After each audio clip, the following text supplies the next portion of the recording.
कि आईफा के अंदर जिस प्रकार से 100 करोड़ रुपए आपने खर्च किए, किस मद में किए, रिको से भी आपने पैसे ले लिए, कहां कहां खर्च किए, ये डिमांड हमारी है। और विशेष रूप से मैं कहना चाहूंगा, जब खाटू श्याम जी के लिए 100 करोड़ हमने सैंक्शन किए थे और गोविंद देव जी के लिए 120 करोड़ हमने सैंक्शन किए थे, वो तो आज तक आप काम करा नहीं पाए। हिंदुत्व की आप बात करते हो और आईफा के लिए 100 करोड़ ऐसे बुलेट ट्रेन की तरह आपने फाइल चला के मंजूर कर दिए। उस चीज को लेकर मैंने सवाल उठाए। मैं सभी कलाकारों का सम्मान करता हूं। सभी कलाकार जो यहाँ पे आए हैं, उसमें ऐसी कोई बात नहीं है कि मेरी कोई इंटेंशन इस प्रकार की थी। लेकिन मैं ये जरूर कह रहा था कि जब 100 करोड़ रुपए हमने खर्च किए तो जो सीनियर स्टार्स हैं वो नहीं आ पाए, उनको भी आते तो अच्छा रहता। सोनू निगम तक ने ट्वीट किया कि यहाँ की ब्यूरोक्रेसी जो है वो हावी हो रही है, और क्योंकि राइजिंग राजस्थान के अंदर सोनू निगम आए थे, उनकी अच्छी परफॉर्मेंस थी, लेकिन अब की बार नहीं उनको बुलाया गया, ये भी मैंने इंगित किया था।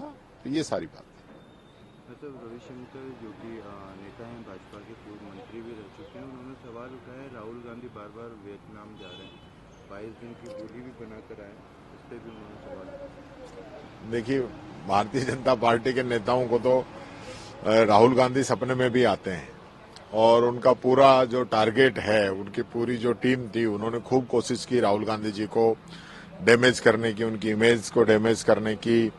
ईडी तक ने सम्मन भेजे, लेकिन राहुल गांधी जी जिस प्रकार से एक न्याय योद्धा के रूप में काम कर रहे हैं, मेहनत कर रहे हैं, और भारत जोड़ो यात्रा के माध्यम से आम जनता के बीच में गए, उसके बाद भारतीय जनता पार्टी कुछ भी कहती रहे, जनता राहुल गांधी जी को चाहती है, दिल से चाहती है, प्यार करती है। तभी तो मोदी जी से कई गुना ज्यादा वोटों से राहुल गांधी जी जीते। एक वैसा आज मीटिंग है आपकी, क्या कुछ खास रहने वाला है? आज होली मिलन समारोह है, पीसीसी की मीटिंग है। अच्छे निर्णय होंगे, प्रदेश के हित में होंगे, कांग्रेस पार्टी के हित में होंगे, ये मैं कहना चाहूंगा। एक विधानसभा में लगातार आप सवाल पूछते हैं, सत्ता पक्ष जवाब नहीं दे पाते, अब क्या कुछ रहेगा? देखिए, ये दुर्भाग्य है कि हम जिस सदन के अंदर बैठते हैं, जो सदन राजस्थान की जनता के लिए नियम कानून बनाता है, उनको किस प्रकार से प्रभावी रूप से रखा जाए, उनको और प्रभावी बनाया जाए कि उसका फायदा राजस्थान की जनता को मिले, इसको लेके लगातार बहस चलती है। विधानसभा का जब सत्र चलता है, क्योंकि 12 महीने में 1 महीने ही चलता है, बड़ी मुश्किल से 30 बैठकें हो पाती हैं, और उसमें भी मंत्री तैयारी से नहीं आए, जवाब नहीं दें, जवाबों से बचना चाहें, चर्चा से बचना चाहें, विपक्ष को टारगेट करके गतिरोध पैदा करना चाहें, तो ये अच्छी बात नहीं है। जितनी विधानसभा चलेगी, सत्ता पक्ष को दिक्कत तो आती है क्योंकि मुद्दे उठते हैं, लेकिन ये भी सही है कि पूरी साल के अटके हुए काम भी सत्र चलता है तो हो जाते हैं। तो सत्ता पक्ष को तो इसका लाभ उठाना चाहिए, फायदा उठाना चाहिए। मंत्रियों की जिस प्रकार से कार्यशैली जो नजर आ रही है, वो एक जैसे अहंकार और घमंड से भरे हुए हैं। उनके ये भी रहता है कि हम जवाब क्यों दें, ये पूछने वाले कौन होते हैं, हम तो मालिक हैं। इस प्रकार की जो है ना, वो सोच इन लोगों की है, जो मैं समझता हूं हम जो विधानसभा की जो परंपरा गरिमाएं हैं, उसको कहीं ना कहीं हम कमजोर कर रहे हैं। अगर हम अच्छी तैयारी से आए, अच्छे सवालों के जवाब दो, विपक्ष कोई मुद्दे उठा रहा है और अगर वो सही है तो उसको माने भी, उस पर कार्रवाई भी करें। अवैध खनन वालों, जिस प्रकार से सरकार के मंत्री खुद ही अवैध खनन का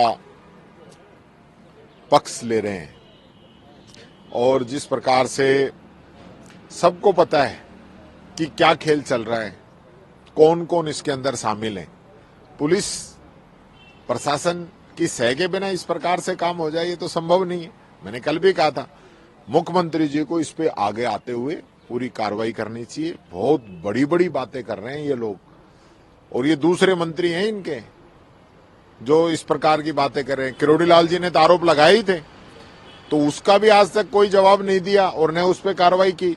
अब ये दूसरे मंत्री खुद ही कह रहे हैं कि लोगों को पकड़ो मत।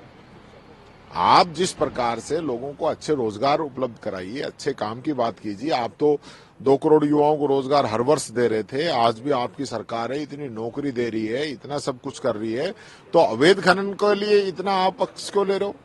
आप माइनिंग को लीगल कीजिए ना, इलीगल को लीगल बनाइए, लोगों को रोजगार दीजिए। माफिया क्यों कमाए उन पैसों को? यानी मजदूर को 100-200 और माफियाओं को करोड़ों, क्यों भाई? इस पे लगाम लगनी चाहिए। कल भरतपुर का भी एक मामला है, भरतपुर के अंदर भी अवैध खनन में भारतीय जनता पार्टी का उपाध्यक्ष शामिल पाया है। तो ये तो इनकी नीति है कि कांग्रेस के बारे में तो खूब जो मर्जी जो बोलो, लेकिन खुद के अगर मंत्री और पदाधिकारी इसमें शामिल होते हैं तो फिर जिक्र ही मत करो, फिर भूल जाओ कि अवैध खनन हो रहा है कि नहीं हो रहा है। पूरे प्रदेश के अंदर अवैध खनन की हालत ये है, चाहे वो माइंस का हो, चाहे बजरी का हो, बुरी तरह दोहन किया जा रहा है। ड्रग्स माफिया, भू माफिया हावी हो रहे हैं और जो मर्जी वो कर रहे हैं। प्रदेश के अंदर कानून व्यवस्था, कानून का ढांचा, कानून का स्ट्रक्चर बहुत कमजोर हो गया है। कोई मॉनिटरिंग नहीं है सरकार की तरफ से और इसका खामियाजा राजस्थान को भुगतना पड़ रहा है। आने वाले समय में हमारी पीढ़ी को भुगतना पड़ेगा, ये बात मैं कहना चाहूँ।